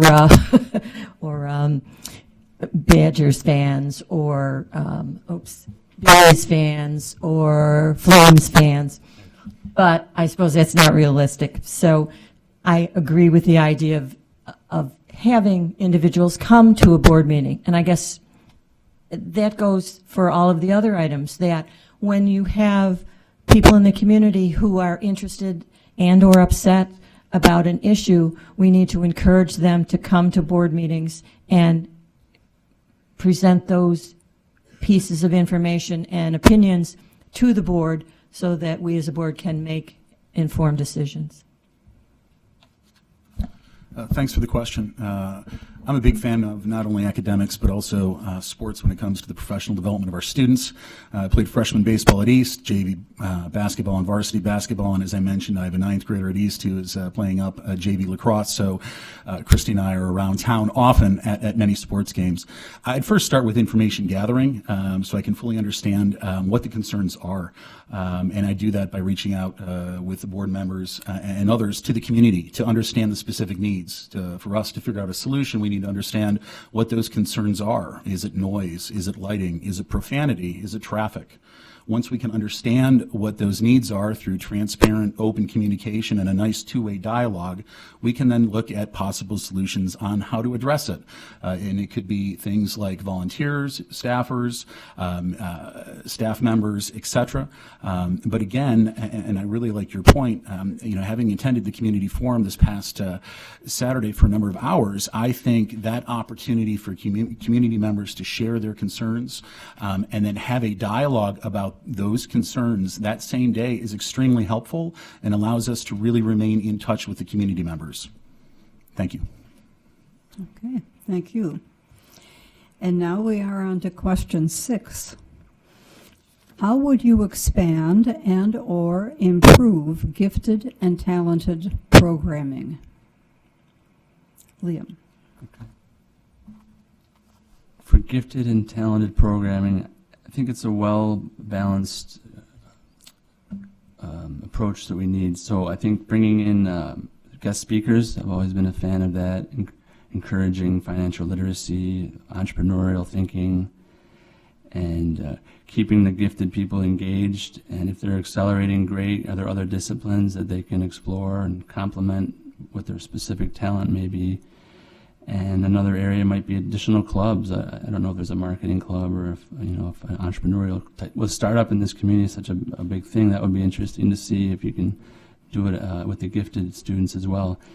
And I think you can even start mentoring as well. Maybe someone maybe a professional in the community sponsors the project or the group, and that just gets them accelerating. I read an article about students having a business already. I mean, wow, how can you do that during the school day? And they're doing it. So I think, yeah, bringing technology and mentors into the gifted students, and they become like apprentices. Thank you. My daughter is in one of the gifted programs at South, so it's an extremely rigorous program, and I think it's absolutely phenomenal that the programs are offered throughout this district. I'd like to see more of them. I'd like to see more programs linked up with the local colleges, so there's additional classes that are offered. And in terms of, continuing to expand on that program and having direct relationships with others in the community or in a specific area of interest. I know that the transition teams throughout the district do work on that, as well as the internships that are available for students, which I also think is absolutely amazing. I think we can always do better. I don't know how much better, because it's pretty good. But in terms of the program, I think the programs are great. But I do also want to say that in terms of increasing programs and putting a huge focus on them, I think we also need to recognize the fact that there are other areas throughout the district that do need that attention put on them, like the difference in the graduation rates between the general education students and the special education students. Thank you. I think programs for the gifted and talented are highly valued. I know that there are students who are in those classes and receive very strong, rigorous academic work and enrichment activities, which are always valued, because, again, part of our responsibility as an educational system is to develop all the unique potential each student has, and this is one of them. So the regular class program has always been strong. There's been discussion of and practices of infusion in classes of some of these skills that are necessary for success in a career and success academically. Dual credit programs like we have at Buffalo State and other high schools. I believe, and I know that Williamsville students can have dual credit programs through ECC and some other places. So the idea is we want to challenge the gifted and talented students, but we also want to challenge all students. So we want to make sure that every student has the opportunity to be pushed, not pushed because that sounds stressful, to be given the opportunity to attain all the skills that they would want. And we're the people who would do that. Well, I think you have a lot of resources immediately next door. You have your universities, you have small businesses, you have the chambers of commerce. And then lastly, the most important group to include in this is the gifted and talented themselves, and let their gifts and their talents decide on what it is that they think they need. What new program would they like to see? And maybe they could put that together, and that in itself is I think, a substantial accomplishment. So. One of the responsibilities that I had for several years when I was teaching was the Gifted and Talented program. So I think back to the things that we did with our students then, and I think some of the most successful things were the areas where we had enrichment for all. If you brought in a speaker, you opened it up to all of the students in a class, in an area. We certainly had some areas that were specialized for the gifted and talented students, and of course AP courses and so forth and so on. But there's also the opportunity, and it doesn't cost any money, that you can bring in, if you've already are bringing in a speaker, if you are bringing in a program, if you want to run a little clinic, if you want to create an after-school club, you can do that enrichment for all of the students, and that certainly benefits the gifted and talented, but it also benefits other students. I'm a firm believer in making sure that we challenge all students and we help them grow and we provide an enriching environment. I think when it comes to the gifted and talented program, I'd like to really understand what are the thoughts from the individuals in the community around this issue. Where are we maybe strong? Where are we doing a really good job? And where are perhaps some of the weaknesses there? I'm very familiar with the AP courses, having taken them a lot back in the day, and in helping our sons look at their curriculum. So I think there are two opportunities. Once we understand what those needs are and the balance needs, we can approach this really from a formal curriculum standpoint. You know, where might we have some gaps, if we have them, and how could we address those? I also think, and this idea has been raised by the other candidates, and I think it's a good one to look at other things outside the formal curriculum, community group involvements, other types of experiential activities. We have a wealth of experts, companies, nonprofits, things of that nature that can really allow us to enrich the experiences and the education of our students. So I think if we go down both those pathways, I think we'll be able to effectively address and make sure that we are challenging our gifted and talented students, and we're at the same time challenging the overall student body. Thank you. I agree with everything that everyone has said. I guess that's probably one of the problems, being the last one to speak. But I would agree that I personally would like to speak to the teachers and administrators that are already in the gifted program to see where they think the shortcomings are and where they think improvement would be needed. And then I would like to do a cross comparison to our nearest districts and see how we stand against them. And then I would go ahead and further find out where is the gold standard. I believe it was last year I was at a fundraiser down in Rochester for a private school. And they showed pictures, and I swear it looked like something out of a movie of like a Google lobby with so many computers and so high tech. And so I don't know if that would be the gold standard there, but I would definitely inquire and ask the people who are involved in that, is that where we are going? But with that, I 100% agree, I believe her name was Sue, with what we have here right in our community. For the last couple of years, I've volunteered my time to do heart dissections. I think for the people who are in the Gifted Talented program is to lean on the parents. We have talented parents, as we see up here on this board, that come from my diverse background.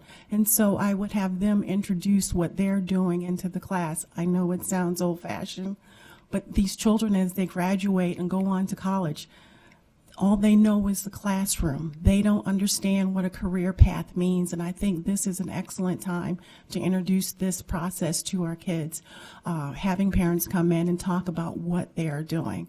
And then I know personally the excitement I've seen just in their eyes, especially little girls, I'm a little partial, introducing them to science, to the heart, a beating heart. So that would be my answer, to talk to the teachers that are already in that program, and then to lean on the parents we have currently in the community. Thank you. All right, and this will be our last question. It's question 7, and that gives everyone a chance to be first to answer. And yes, I have to say, even before we start, because I do have time to say this, it's because you folks went so smoothly from one person to the next that we were able to get all 7, or to get 7 questions in. Julie, this will be yours. Being that the Williamsville Teachers Association represents the faculty that services our kids, how important is it to work together with them for student success? Can I ask a question for the question? For some clarity? This is all that the person asked. Okay, so I'm going to answer it with the perception that what you're asking is how important is it to work with the teacher association, whether it be a parent or the board or the administration, I think across the board, regardless of personal opinions, you need to be working with the teachers, the educators, and the classroom. They're the ones working with the students. I believe that it's essential that everyone be on the same page. Not everyone is going to agree on everything, but if a district is not on the same page from one level to the next, from the student, the parent, and so on and so forth, I don't feel that that's healthy for the students, and students can see that throughout the district. Could you repeat the question, please? Being that the Williamsville Teachers Association represents the faculty that services our kids, how important is it to work together with them for student success? Well, I would say that's the most important thing that we do as board people. You know, our teachers are some of the best in this area, the best in the country. We have wonderful teachers. But the bottom line is we all have to work together and be on the same page. You know, I've been doing this for a number of years. One of the reasons I decided to run was the fact that many of my colleagues here are new and they haven't had this experience. They haven't been beat over the head yet. I guess the question really relates to how do we work together? It's a two-way street. If one side has no interest in talking to you and they're set in their ways, that's a problem. I mean, we're a community, we're a family, we need to work together, but again, that's a two-way street. I have a little bus analogy, maybe I can sneak that in now. As I've said before, a bus has four wheels. One wheel is the teachers and support staff of our district. One is Dr. Motzloff and the district administration. One is parents, and one is the community. This bus only works if everybody is going in the same direction. The Board of Education guides this bus, probably driven by a union bus driver, thankfully. But the issue is our students are the most important thing on people on this bus. Their hopes, their dreams, their future relies on how we all work together. And my view is I'm only here to work together and to make things better for everybody, and that's what we all should be doing. I have a new bus this time. It doesn't have wheels, and it's soft, so maybe it's like a stress one too. But we need to work together. That's the bottom line. It's clearly critical. I mean, at the end of the day, they're the ones that are spending the time with your children. They're the ones that you're trusting to educate them. And for some kids, the teacher's their only go-to in the school. You know, children actually form trust in their teachers. I know, me personally, I still speak to two of my own high school teachers who have made a dramatic impact on my life. But when there's discord between administration and the teachers, that's that much less time. Administration is focusing on administration, and teachers can focus on teaching. And so if that breaks down, I think it's a red flag, and you need to look into it and make sure you're finding the root of the problem and solving it. Otherwise, you just can't maintain the same level of high-quality education. It's very difficult to be a child. It's even more difficult to be a parent. And it's even more difficult to be a teacher.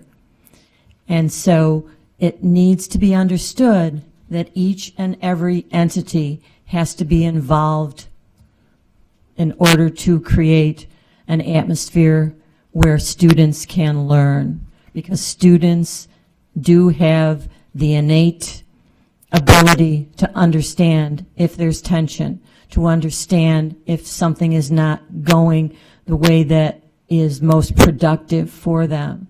It is the responsibility of the Board of Education to help ensure that, and the motto is up there, of encouraging, nurturing, and challenging. And the only way to accomplish that is to work in harmony with every part of the district. I know that sounds kind of Pollyanna-ish, but it can be done, that teachers and staff and administration and board members and the community and parents can work together, just given the opportunities and some experience in consensus and in problem solving and in working together. I think it's critical to work with the WTA. I think it's critical to work with teachers. And honestly, I think it's critical to open up lines of communication that are collaborative and transparent with all constituents in the district. So administrators, teachers, parents, community members. We have a wonderful legacy here in Williamsville. I'm very proud to be a product as a school, as I mentioned earlier. And I can tell you, from Mrs. Holt to Dr. Colas to Mrs. DeRico to Mr. Smith, the number of teachers that had an impact on my life. Even more personally, I was raised by a teacher. My mother served for over 30 years in the Buffalo Public School System as a music teacher. And I watched, and I'm not just saying this because I'm sitting here tonight, I watched the profound influence she had on hundreds and hundreds of students. And I watched the extra lengths she went way into the night to make sure that she was providing a wonderful education and just life experience. And when I walk through airport security and they see my very unique name of Venator, and they are taken back and tell me these wonderful stories of their experience with my mom, it really hits home at the true impact and the power of the impact the teachers have on our students. So yes, it's extremely important. And again, I think this is where we need to really make sure we have open, two-way collaborative communication that allows the board to give feedback when feedback is offered, to engage in that discussion, and to really celebrate, I think, the strength and the wealth of resources we have in the district. Thank you. I like to say we have an outstanding district. We have outstanding teachers, not only within the classroom, but also outside the classroom. It was a couple of years ago when the two youngest were even younger. I was flying home from a vacation for spring break. My husband had to fly immediately to a meeting, and so I was left with the youngest, I think, being around 4 and the other around 6 or 7. Mrs. Egan was already sitting down in the airplane. I was coming in with bags and them, dirt tired. She saw me, she recognized Simone because that was one of her teachers, and she saw that I was not sitting together. They had placed Simone someplace else. Mrs. Egan got up out of her seat, I think it was like 10 or 11 o'clock flight, so I could sit together with my children. That's impactful. I don't know how many of you travel late with your child and you're at wit's end, but I was there. And Mrs. Egan, I know it sounds minute, but it meant a lot to me. So when I say I cannot say anything negative about any teacher in this district, I mean it with all of my heart. So is it important to work together? Yes. Is it sometimes within our family we have discussions and we don't agree? It always happens. But like I said earlier when I was over there introducing myself, sometimes we get caught up in the daily task and we forget our mission. And I think that's what the board is for, to help remind everybody our mission. Our mission is and always will be our children, because our children are our future leaders. They will take care of us when we cannot take care of ourselves. So if we can keep that in mind, I think we can get through anything. And again, yes, it is important that we work together, and it is okay if we disagree, as long as we stick to the mission and stick to the mission of helping our children be the best they can be. Thank you. Certainly, we're all in a symbiotic relationship, and I have great respect for teachers. I have teachers in my family. I think I would have enjoyed being a teacher, and I'm always willing to be a guest speaker, of course. And we're creating the leaders of tomorrow, so having trust and respect for all stakeholders is important. I'm ready to work with everybody and anybody, and like everyone has said all the great things. The bus analogy was nice. We're 4 major components, and we're all in this together, so I think having open communication and trust and working for productive outcomes for all of our students is the way to go. So I admire all the teachers. Thank you. And before we begin closing statements, we would like to thank the audience for the fine questions that you submitted, and to say we're sorry that there's not enough time this evening to direct or to reply to all of them. So thank you so much. and for being such an attentive audience. And for closing statements, they will be 2 minutes each, and we will begin with Julie. And we're going to have to train our eyes to go counterclockwise instead of clockwise, because we're going to come right back the other way. Thank you so much for everyone who has allowed this opportunity for me to come out and speak to the community and the parents. Thank you for all of the support from the board members and teachers and all of the parents that I've spoken with throughout the community. It's truly been an honor to take part in this election process. When I first decided to come to Williamsville, and it wasn't that long ago, going on 2 years now, being the mother of a special needs kiddo, you make a lot of really tough decisions. Having been through different school districts where I've had those challenges and seen how an IEP is not being honored, or your rights as a parent or your child's rights are not being acknowledged, can be a very frustrating and difficult situation.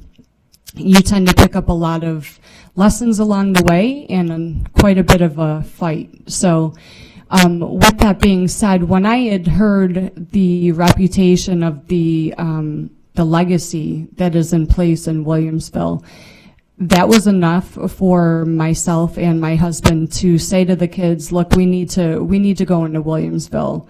To be able to give my son the amount of resources and help that he needs, and to tell you the amount of experience that he has been able to achieve and take part in, the teachers that have assisted him, the relationship that is built from the administration, teachers, and through our family, has been absolutely amazing. So when I think back to why I decided to run, that's initially where it all started for me.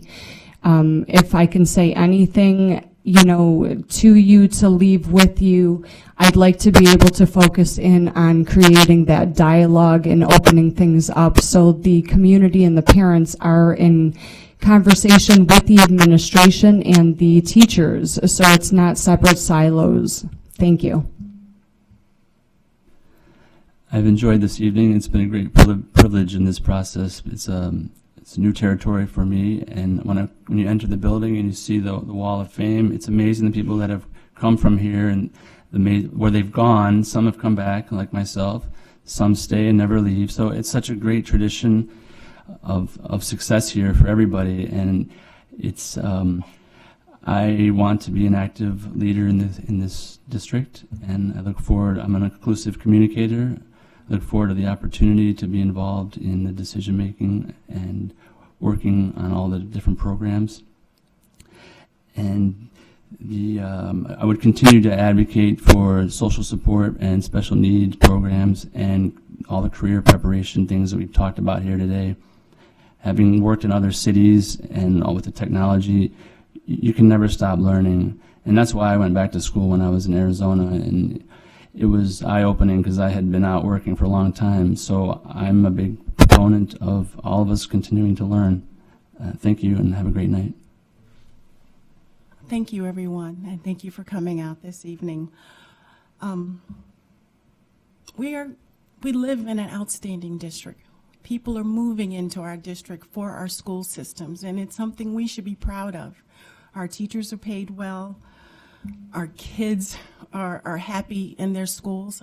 Our kids graduate from high school with an honest-to-goodness high school degree and are prepared to go on to college. And that's what we all strive for. All I can say is, being a part of the board, if you allow me, and through the election to be elected here, I just want to be a part of that process on how do we make it better. How do we continue the effort of what we're doing in this outstanding district to keep it moving forward? Because we're in a time right now where these children will not be competing with the child next to them or the child across town. They're going to be competing with people outside of the United States boundaries. And I need to know, and we all need to know, that our children are prepared for that. And so some of the things that I'm looking at is that I'm so happy with one of the questions about bringing diversity into the school system. I think that would help tremendously with some of the bullying that's going on within the school system. More education on social bullying, because technology is getting out there beyond what we grew up with. I remember typing in high school. I know my 10-year-old can type in his pocket. So technology has gone leaps and bounds. But the final thing that I'm most concerned about is, do our children know how to deal with failure? Our kids do so well in school. I think my youngest barely comes home with something less than a 90. And I want to know, can we, and how do we bring that into our classroom so they're not so quick to throw their hands up and make bad decisions? Because I think we also hear this at least once a quarter within the news, kids taking their lives, mainly because they don't know how to deal with failure. So these are things that I'm looking forward to introduce to the board. And thank you so much for coming out. And please tell a friend to vote.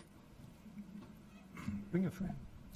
First, I'd like to thank the organizers of this evening. And secondly, I'd like to thank all of you for taking time away from your busy lives and jobs to express interest, enthusiasm, and for the questions.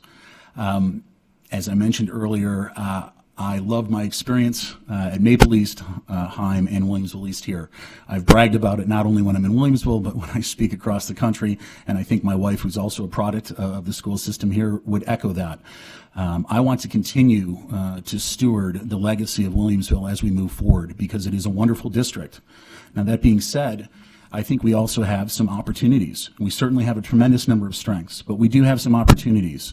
And I know those opportunities firsthand when I sit down at the dinner table and I talk to my first grader, I talk to my fifth grader, and in particular, when I talk to my ninth grader and his or her friends, as we did this weekend. There are some challenges.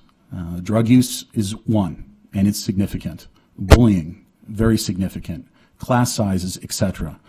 I want to make sure that we work in a collaborative, transparent fashion. We listen actively and with a thoughtful intent to the community, so that when we're making decisions, it's going to be the best decision for the education and professional development of the children, and it's going to be best for the district that we're in.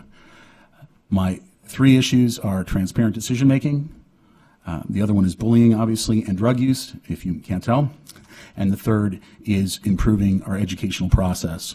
We've been handed a wonderful district from past teachers and administrators, teachers that have touched my lives, and I would like to continue being a part of taking this district into the future and continuing to graduate thoughtful, productive, and empathetic members of society.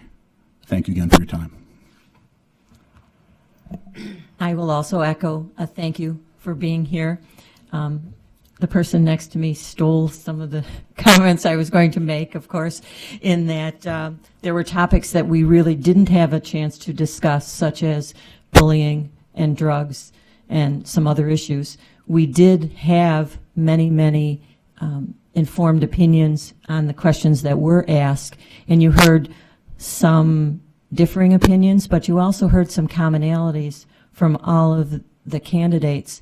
So I urge you to read the literature that's out there in terms of our backgrounds, our philosophies, our material, and our experiences.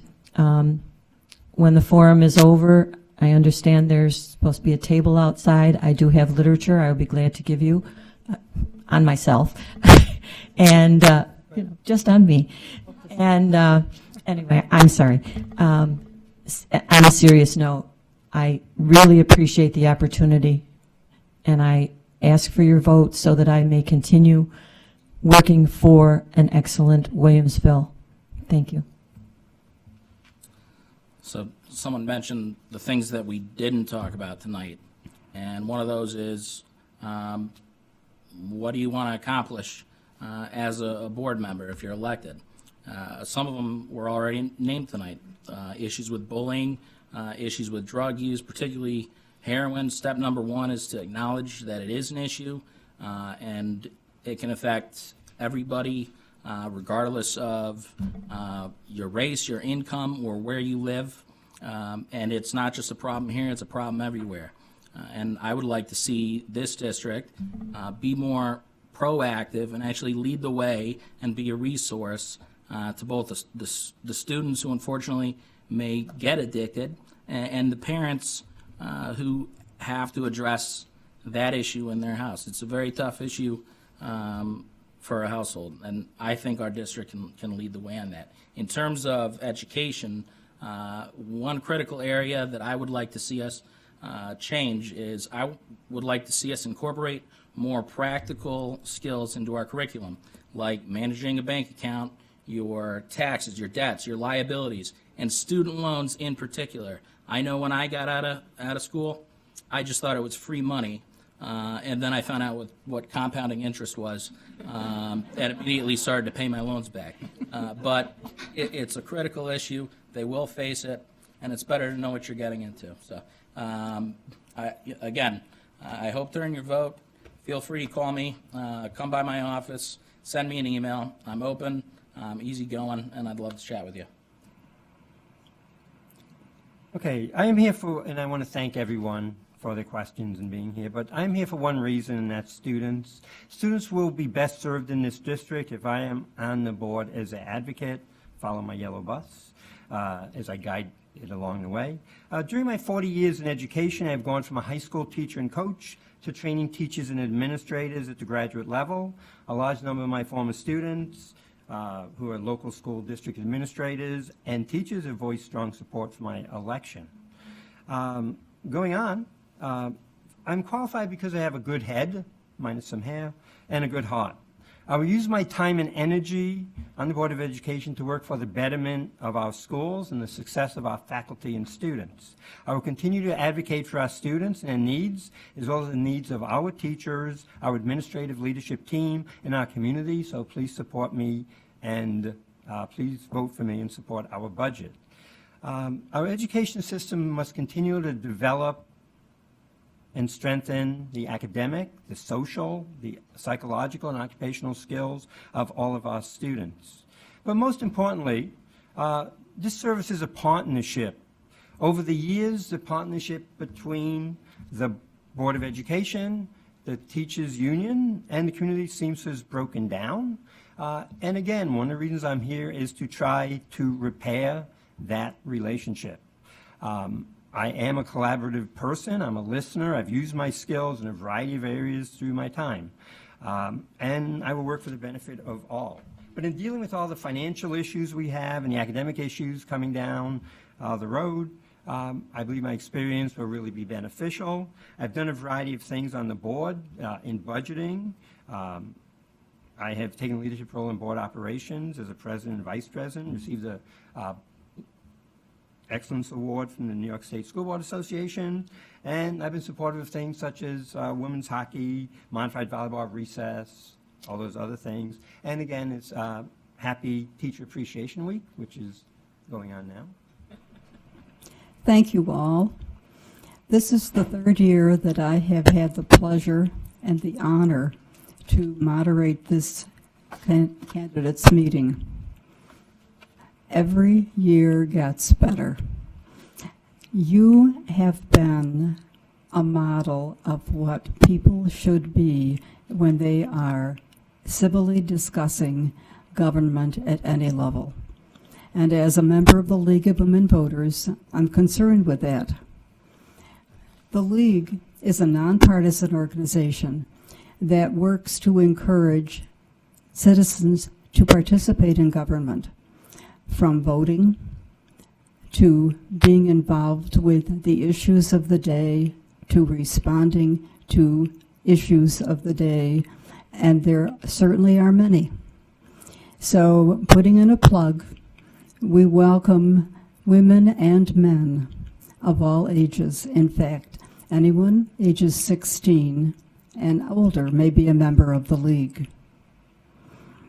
And with that, I want to say that if candidates have literature to distribute, they may do so in this room, and the audience is free to talk with the candidates until about 9:15. Anything else? Thank you all very much for coming.